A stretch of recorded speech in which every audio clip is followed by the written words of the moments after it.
कैसे हैं आप लोग। आज आपका स्वागत है एक नई वीडियो में। और आज मैं आपको बताऊंगा कि आपको कौन सी 5 या 6 गलतियां हैं जो आपको नैनोप्लास्टिया में नहीं करनी है।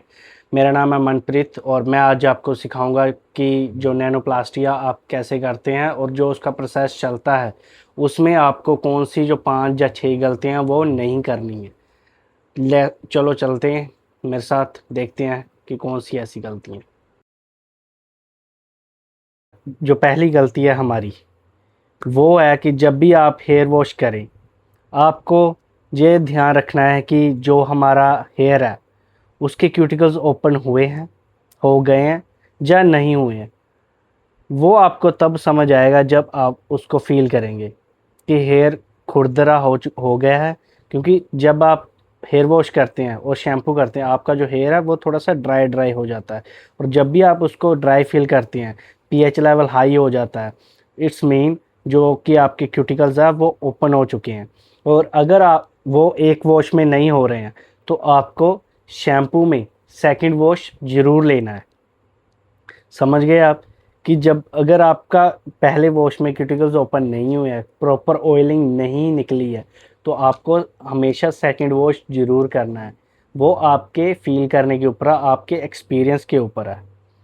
ठीक है। और जब हमारे क्यूटिकल्स ओपन हो जाते हैं, सेकंड जो है हमारा कि जो प्रोडक्ट, कि जब भी आप जो प्रोडक्ट यूज़ कर रहे हैं क्या वो प्रोडक्ट बिना वॉश किए भी वर्क कर सकता है नैनोप्लास्टिया का। क्योंकि मेरे को ज़्यादा तो नहीं पता बट एक जो प्रोडक्ट ऐसा है फ्लोरा एक्टिव, जो कंपनी क्लेम करती है उसके ऊपर कि जो हमारा प्रोडक्ट है वो बिना वॉश किए भी यू- आप यूज़ कर सकते हैं हेयर्स के ऊपर। क्योंकि जो उस प्रोडक्ट के नैनो पार्टिकल्स हैं वो बिना बिना क्यूटिकल्स ओपन किए भी वर्क करता है।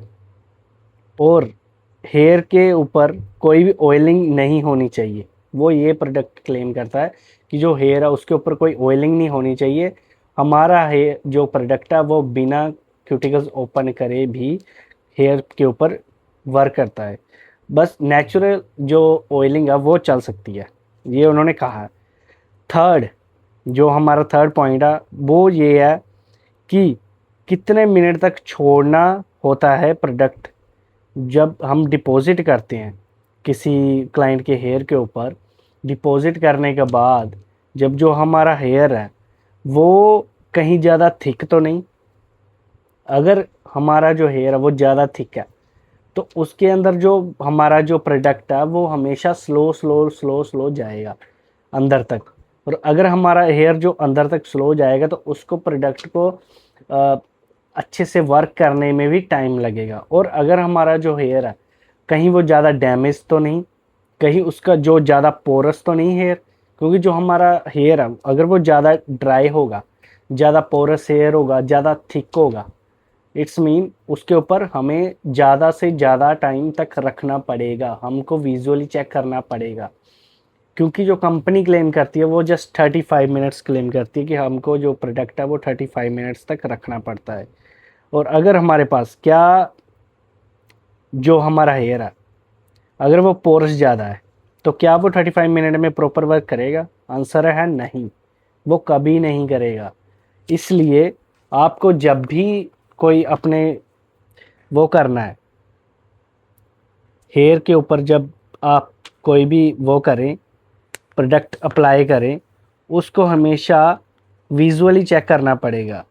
और हमें उसको एनालाइज करना पड़ेगा जब हम ट्रीटमेंट स्टार्ट करने लगेंगे। क्योंकि जब जब भी हम स्टार्ट करते हैं और ट्रीटमेंट, और हमें सबसे पहला स्टेप क्या बताया जाता है? Hair analyse.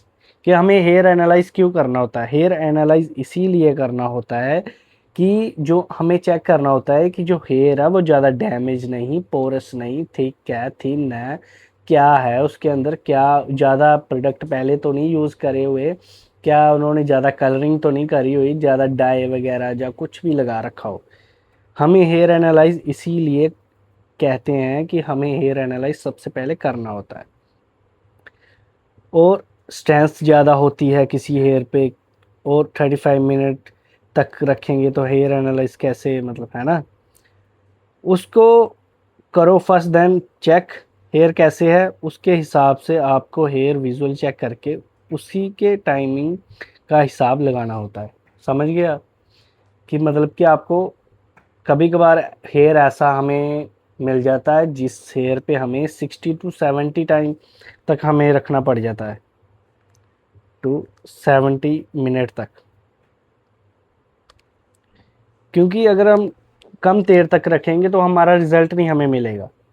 तो अगर हमें अपना रिज़ल्ट तक जाना है तो हमें हेयर एनालाइज करना पड़ेगा, उसके बाद उसके अकॉर्डिंग हमें प्रोडक्ट को उसके हेयर पे छोड़ना पड़ेगा कि कितने टाइम तक हम उस प्रोडक्ट को छोड़ते हैं। फोर्थ पॉइंट हमारा है प्रेसिंग, कि जब आप प्रेसिंग करते हैं तो आप ये ध्यान देना है कि प्रेसिंग अच्छे से करनी है, कि जो प्रेसिंग है हम जब कर रहे हैं उसके अंदर कोई डेंट तो नहीं पै रहा, और हमेशा जो हमें प्रेसिंग करनी है वो फाइन फाइन सेक्शन में करनी है। अगर हम सेक्शन मोटा लेंगे तो वो प्रेसिंग की जो हीट है वो हेयर के अंदर प्रोडक्ट तक नहीं जाएगी, और अगर हमारी हीट जो हेयर पे ऊपर प्रॉपर नहीं लगेगी तो प्रोडक्ट अंदर तक नहीं जाएगा।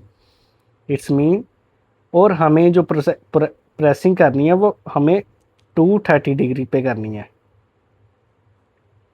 230 डिग्री पे सेल्सियस पे करनी है। और अगर जो हम प्रेसिंग यूज़ कर रहे हैं वो हमेशा अच्छी क्वालिटी की प्रेसिंग यूज़ करनी है, गोल्ड प्लेटेड या सिल्वर प्लेटेड, गोल्ड या सिल्वर प्लेटेड ही हमें जो प्रेसिंग है वो यूज़ करनी है। और जब हम प्रेसिंग कर रहे हैं उसके, अगर हमारे पास हेयर थिक है और हमें उनको क्लाइंट को जो प्रोडक्ट है वो अंदर तक पहुंचाना है तो हमें 15 टू 20 टाइम प्रेसिंग यूज़ करनी है, इसको अच्छे से प्रेसिंग करना है 15 टू 20 टाइम। और अगर हमारा जो हेयर है अगर वो थिन है, पोरस ज़्यादा है, ज़्यादा डैमेज्ड है, तो प्रोडक्ट तो हमें प्रॉपर छोड़ना, बट हमें जो प्रेसिंग है वो 5 से 10 टाइम ही मारनी है विजुअल चेक करके, क्योंकि जो उसकी स्मोक उठती है वो बताती है कि ये हमारा प्रोडक्ट है वो अच्छे से वर्क अंदर तक जा रहा है। अगर वो स्मोक करनी बंद कर गया तो उसी टाइम विजुअली चेक करके प्रेसिंग छोड़ दें, एक सेक्शन पे करके नेक्स्ट सेक्शन पकड़ें, उसके ऊपर प्रेसिंग करनी स्टार्ट करें। फिफ्थ जो हमारा है सबसे मेजर पॉइंट वो है कि जब प्रेसिंग ख़त्म हो जाती है तो आप क्लाइंट को सीधा रिंस आउट के लिए मत बोलें। मतलब ये होता है कि जब भी हमारी प्रेसिंग ख़त्म हो जाती है तो सीधा हम कहते हैं कि जो मैम आपका हेयर वॉश कर दें, रिंस आउट कर दें। ये नहीं करना है, हमें कम से कम 10 मिनट तक का ब्रेक लेना है, क्योंकि अगर हम 10 मिनट तक का ब्रेक लेंगे तो जो हमारा हेयर है वो ठंडा हो जाएगा, कूल हो जाएगा। कि जब हेयर है वो कूल होने देना है, उसके बाद जब उसको रिंस आउट करना है, क्योंकि अगर हम गर्म हेयर पे रिंस आउट करेंगे तो उसका हमें साइड इफ़ेक्ट मिल सकता है, पोरस हेयर ज़्यादा बढ़ सकते हैं, हेयर फॉल बढ़ सकता है, जहाँ जो हेयर है वो उसका पीएच लेवल बढ़ा सकता है। हमें कभी भी जल्दी जल्दी ठंडे हेयर पे गर्म हेयर पे पानी नहीं डालना, क्योंकि मान लो अगर आप कोई लोहे को गर्म करते हो और उसके ऊपर पानी छिड़क देते हो तो उसका कभी रिएक्शन देखा आपने कितना खतरनाक होता है। इसी वजह से जो हमें गर्म हेयर पे कभी भी ठंडा पानी नहीं डालना है, या नॉर्मल पानी भी नहीं डालना, उसको पहले 10 मिनट तक रखो, हेयर को ठंडा होने दो, हेड को ठंडा होने दो, तब उसके ऊपर पानी डालो। उससे आपका result same to same nanoplastia अच्छा आएगा। उसके बाद हमारा जो छठा लास्ट पॉइंट है वो है कि होम केयर कंसल्टेशन और सजेशन जो हमें क्लाइंट को देनी है। लास्ट जब क्लाइंट का सारा ट्रीटमेंट ख़त्म हो गया, हमें क्लाइंट को बस 3-4 चीज़ें बतानी होती है। सबसे पहला जो है हमारा वो है सल्फेट फ्री और पैराबेन फ्री शैम्पू, जो कि उनको कहना है कि यूज़ करने के लिए। उसके बाद जो हमारा मास्क है वो कितनी देर लगा के छोड़ना है, वो छोड़ना 5 से 8 मिनट तक लगा के छोड़ना। उसके बाद जो वेट हेयर है वेट हेयर के ऊपर जब आपका रिंस आउट हो गया मास्क के बाद, उसको पहले टॉवल ड्राई करके, टॉवल ड्राई करने के बाद वेट हेयर पे हमें सीरम अप्लाई करना है। सीरम अप्लाई करने के बाद उसको ड्राई करो। सीरम अप्लाई करने के बाद ड्रायर करो कम से कम 80 to 70% करने के बाद उसको आप आराम से रहो। फिर सीरम अप्लाई भी करना है। और इसी के साथ हमारी वीडियो ख़त्म होती है। यही मेरा लास्ट पॉइंट था। Thank you very much. मिलते हैं नेक्स्ट वीडियो में। चैनल को लाइक करें, शेयर करें, सब्सक्राइब करें, और सब्सक्राइब वाले बटन पे चाहे प्रेसिंग फेंक के मारो, जो नैनो प्लास्टिक का प्रोडक्ट दब जाना चाहिए। मिलते हैं नेक्स्ट वीडियो में। Thanks very much.